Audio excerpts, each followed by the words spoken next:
नमस्कार दोस्तों आज हम बातों बातों में सीखेंगे कि किस तरीके से हमारे ग्रह हमारी रोज़मर्रा की ज़िंदगी पर असर डालते हैं। हम न जाने कितनी तरह की परेशानियां जीवन भर में झेलते हैं और सबसे बड़ी परेशानियां क्या होती हैं। सबसे बड़ी परेशानियां तो हमारी फैमिली लाइफ होती है। हमारी फैमिली लाइफ ही ना सही हो तो हम कहाँ से खुशियां जीवन में अपना पाएंगे। यानी कि घर से ही बेचारा लड़कर जाएगा और ऑफिस में भी जाके लड़ेगा। तो ये सब परेशानियां जीवन में होती हैं। यानी कि ऑफिस में जाएगा तो ऑफिस में बॉस उसकी तरफ नजर रखेगा कि ये मेरे किसी कर्मचारी के साथ ना लड़ बैठे। तो कई बार ऐसे लोग जो मेंटली झुंझलाए होते हैं वो तो रास्ते में भी लड़ पड़ते हैं। कहीं लाइटों पर, लाइट्स पर, ट्रैफिक लाइट्स पर कहीं पर रुके तब झगड़ पड़े। रास्ते में वाइफ ने फ़ोन कर दिया कि आते हुए रास्ते से सब्जी लेते आना, तो सब्जी वाले के साथ मोल भाव करते करते लड़ पड़े। कहीं पर भी जो जहाँ मौका मिलता है वहाँ पर अपनी भड़ास निकाल कर ये घर पहुँचते हैं। जब ये घर पहुँचते हैं तब बीवी पहले से ही सींगे निकाल कर बैठी होती है। तो जब घर पहुँचता है ऐसा व्यक्ति, यानी कि चारों तरफ से मार खाया हुआ व्यक्ति घर पहुँचता है, तब घर पहुँचते ही उसके क्लेश शुरू हो जाते हैं। अब ये सब क्लेश का कारण क्यों होता है, अभी मैं आपको एक छोटी सी चर्चा बता देता हूँ, एक छोटा सा वाकया बताता हूँ कि सुनकर थोड़ी हंसी भी आती है और दुख भी होता है। क्या हुआ, एक बार मैं फ़ोन पर बात कर रहा था किसी की कुंडली की एनालिसिस के विषय में। तो वाइफ भी स्पीकर पे थी और हस्बैंड से बात हो रही थी। दरअसल हस्बैंड की कुंडली वाइफ ने दिखाई कि ज़रा देखिए ये क्यों इतनी परेशानी क्रिएट करते हैं। रोज़ कहीं ना कहीं लड़ाई कर रहे हैं, कहीं कुछ कर रहे हैं, पैसा घर में देते नहीं, सोते घर टाइम पर नहीं हैं, उठते टाइम पर नहीं हैं, कोई बात बोलो तो ये समझते नहीं हैं, हम मेरी कम और घर वालों की ज़्यादा सुनते हैं। बेचारा हस्बैंड तो वैसे ही सैंडविच है और ऐसी हरकतें जो होती रहती है ऐसे और सैंडविच बन जाता है। यानी कि बीच में फंसा होता है, एक तरफ उसकी प्रोफेशनल लाइफ, एक तरफ उसकी घर की लाइफ। तो ये सब परेशानियां, इसी चर्चा को लेके उसकी वाइफ ने कुंडली दिखाई और कहा आप मेरे साथ फ़ोन पर बैठो, स्पीकर ऑन करके शर्मा जी से आज बात करेंगे। बेचारे शर्मा जी फ़ोन पर बात कर रहे हैं। अब बात कर रहे हैं तो बात ये चल रही है, वाइफ कहती है देखो शर्मा जी, मेरे पिताजी ने इनके घर भर दिया, यानी कि इनके घर में इतना दहेज दिया कि ये ऐश कर रहे हैं। ऐश क्या कर रहे हैं, टीवी दिया इनको, फ्रिज दिया इनको, गाड़ी दी इनको, फिर भी मैं आज सुखी नहीं हूँ। तो पीछे से बेचारा हस्बैंड दबे हुए और दुखी मन से बोला क्या करूँ शर्मा जी, इतना कुछ सामान तो ले लिया पर किस्तें मैं आज भी भर रहा हूँ। यानी कि ये पैसा जो भी कमा रहा है वो सारा तो वाइफ को देता है, घर के खर्चों में निकालता है। तो इन सब चीज़ों का जैसे कहते हैं जीवन में सुख नहीं होता। अब ये कारण क्या होता है, जब भी आपकी कुंडली में शुक्र खाना नंबर 6 का हो तब इस केस में इंसान की, जैसे हम कहते हैं कि एक मैरिड लाइफ के जो सुख होते हैं वो डिस्टर्ब होते हैं। कहीं ना कहीं वो परेशानियां झेलता है, शुक्र संबंधित उसके जीवन में परेशानियां आती हैं। यानी कि शुक्र क्या है, सबसे पहले ये समझना जरूरी है। शुक्र है आपकी अंदर की खुशी। वो खुशी कब आती है, वो खुशी तभी आती है जब आप सुख साधनों का एंजॉयमेंट कर पाओ। यानी कि आपने पैसा कमाया तो आपने गाड़ी खरीदी तो आपका मन खुश हुआ कि मेरे पास गाड़ी है, मैं पैसा जो कमा रहा हूँ मेरा पैसा जुड़ रहा है, ज़रूरत के समय में पैसा निकाल सकता हूँ, कहीं ज़रूरत पर लगा सकता हूँ। घर पर जाता हूँ तो मेरी वाइफ धर्मपत्नी गाय की तरह मेरी सेवा करेगी और लड़ाई झगड़ा नहीं होगा।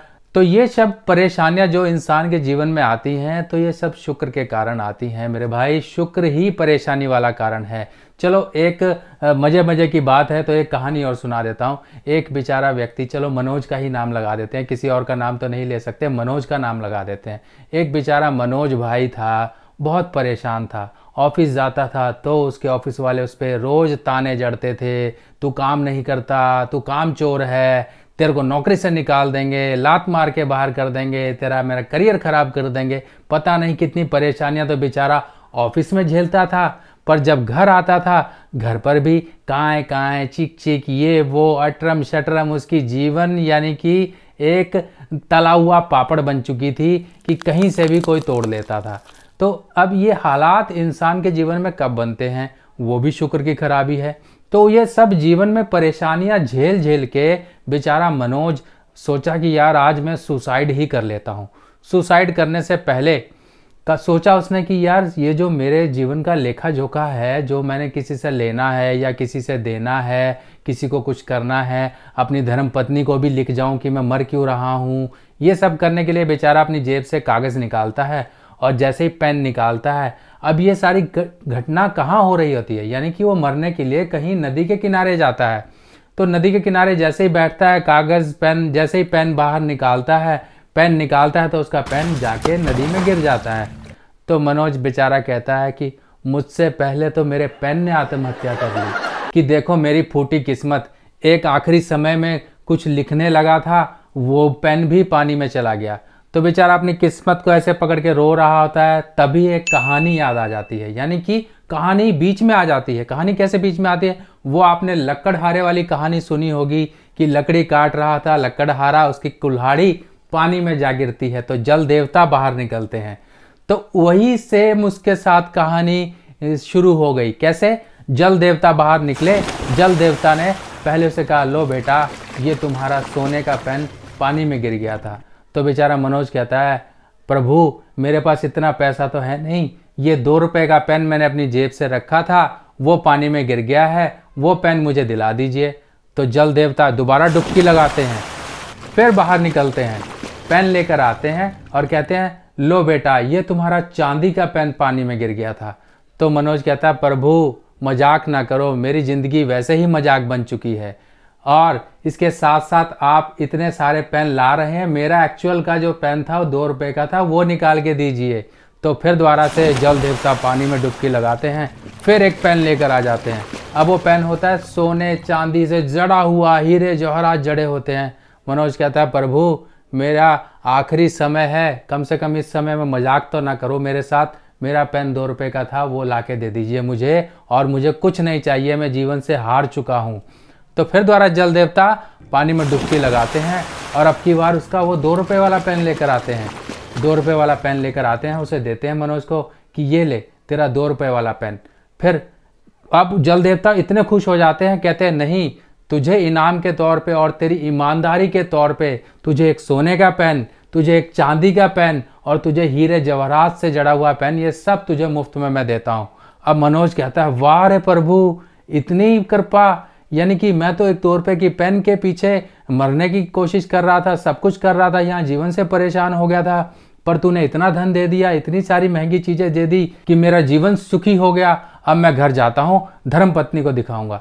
धर्मपत्नी को दिखाते हैं, तभी वाइफ देखती है, यानी कि अब वाइफ, हर एक की वाइफ शक करने की आदत होती है, तो वही चक्कर, अच्छा ये बताओ ये तुम पेन कहाँ से लाए, सोने का, चांदी का, हीरे जवाहरात से जड़ा हुआ, इतने पेन तुम कहाँ से लाए, कोई गलत काम तो नहीं करते हो, सच सच बताओ, तुम्हें किसने दिया, किसी लड़की ने तो नहीं दिया, तुम्हारा कोई गलत चक्कर तो नहीं पड़ गया, तुम कहीं मुझे तो नहीं छोड़ जाओगे, कहीं तुम हमारे बच्चों को यतीम तो नहीं कर दोगे, कहीं तुम हमें दोनों को बीच मझधार में तो नहीं छोड़ जाओगे। पता नहीं कितने क्वेश्चन, इतने क्वेश्चन सुन सुन के बेचारा मनोज कहता है, तू चल मेरे साथ, तुझे वहीं नदी के किनारे ले चलता हूँ और जल देवता से मिलाता हूँ, सच्चाई खुद ब खुद सामने आ जाएगी कि मैं झूठ नहीं बोल रहा हूँ। बेचारा मनोज अपनी वाइफ को लेके जल देवता के पास वहीं पर नदी किनारे गया, वहीं पर जहाँ पर उसका पेन गिरा था। अब वो पेन दिखाने के लिए, यानी कि जल देवता को बुलाने के लिए वाइफ को बोला, देखो जल देवता यहीं से निकले थे, यहीं से, इसी किनारे से। वाइफ देखती है, देखते देखते अचानक से उसकी वाइफ का पैर फिसल जाता है और वो चली जाती है पानी के अंदर। अब बेचारी वाइफ डूब गई। मनोज तो बेचारा खुश हो गया कि यार परेशानी की जड़ ही डूब गई, अब तो टेंशन ही कोई नहीं। अब जल देवता बाहर निकलते हैं, सेम वही कहानी, यानी कि पहली बार में उसकी पत्नी की जगह ले आते हैं कोई विश्व सुंदरी। तो मनोज कहता है, नहीं प्रभु मेरी इतनी औकात नहीं कि मैं इतनी बड़ी बड़ी सुंदरियाँ मतलब मैं पाल सकूँ, मेरे पास तो खाने को पैसे नहीं है, मैं कैसे, मैं कोई राजा महाराजा तो हूँ नहीं, मेरी एक्चुअल बीवी थी, वो ला के दे दीजिए। दूसरी बार फिर जल देवता डुबकी लगाते हैं, अब की बार कुछ और ले आते हैं, मिस यूनिवर्स ले आते हैं, यानी कि कोई बड़ी एक्ट्रेस ले आते हैं, कुछ ले आते हैं, यानी कि 3 बार ऐसी ऐसी कंडीशंस होती हैं। फिर लास्ट में उसकी एक्चुअल वाइफ को निकाल के लेकर आते हैं। तो जल देवता बोलते हैं, ये लो पुत्र तुम्हारी पत्नी, ये लो अपनी पत्नी को ले जाओ। तो ले जाने लगता है जैसे ही मनोज, तो मनोज को आवाज़ फिर आती है, पुत्र रुक जाओ, तुम्हारी ईमानदारी की वजह से तुम्हें ये 3 विश्व सुंदरियाँ और ये एक्ट्रेसेस मुफ्त में दी जाती हैं। तो देखो बेचारा मनोज कितना बदकिस्मत था, यानी कि एक संभालने की उसकी औकात नहीं, एक बड़ी मुश्किल से संभल रही है, 3 और गले पड़ गई। तो ये सब परेशानियां अक्सर होती हैं, जिसे कहते हैं कि ऊंट पे बैठे इंसान को कुत्ता काट लेता है। इंसान बड़ी बड़ी परेशानियों में, बड़ी सिली बातें लगती हैं, बड़ी बड़ी बातें होती हैं, कुछ मजाकिया तौर पे इंसान उसको ले जाता है।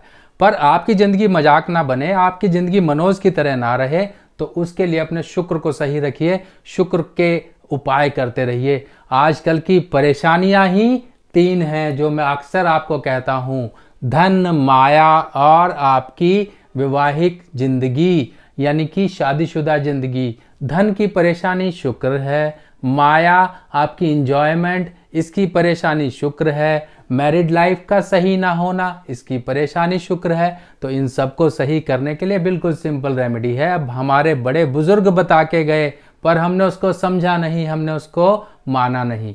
उसका उपाय यह है गाय की सेवा। गाय को कुछ ना कुछ समय समय पर देते रहें। गाय, कुत्ता और कौवा, इनको भोजन, अपने भोजन से कुछ पार्ट निकाल कर देते रहें, कुछ हिस्सा निकाल कर देते रहें, तो आपके बहुत से उपाय हो जाएंगे।